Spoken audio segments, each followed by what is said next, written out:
আমাকে 1200 টাকা দিয়ে তো। কি দেবো? টাকা কত? 1200। হ্যাঁ দি, দাঁড়া ঝুলছি কিনা দেখি, থাকলে ছেড়ে দিচ্ছি, দাঁড়া। দিবি না? না। এখনই লোক চলে আসবে। কিসের লোক? ডেলিভারি দিতে আসবে। কি কিনেছো গো? একটা কুর্তি পছন্দ হয়েছিল তাই অর্ডার করে দিয়েছি। 1200 টাকা দিয়ে তুমি জামা অর্ডার দিয়েছো? হ্যাঁ গো। বেশ করেছো, যেমন অর্ডার দিচ্ছ তেমনি বুঝে লাও গা। আমি কিছু দিতে পারবো না, জাঙ্গিয়া কেনার পয়সা নাই, আর 1200 টাকা দিয়ে কুর্তি কিনে দিতে হবে। দিবি না তো? না। বেশ দেখ, পার্সেলটা আসুক, সেট করে সিল কেটে দেবো। সিল কাটলেই টাকা চাইবে, তখন তোকে দেখিয়ে দেবো, বুঝবি তখন মজা। কেন যে তোকে আমি বিয়ে করতে গিয়েছিলাম রে? আমি করতে বলেছিলাম বিয়ে? কি দেখি যে আমি তোকে বিয়ে করতে গিয়েছিলাম কে জানে? যেটা দেখে বিয়ে করেছে সেটা লোকের সামনে বলা যাবে না।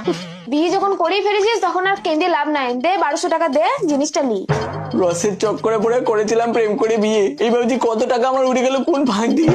হ্যাঁ, যখন তুমি করেই ফেলেছো প্রেম করে বিয়ে, সহ্য না হলেও থাকতে হবে এই মালি নিয়ে।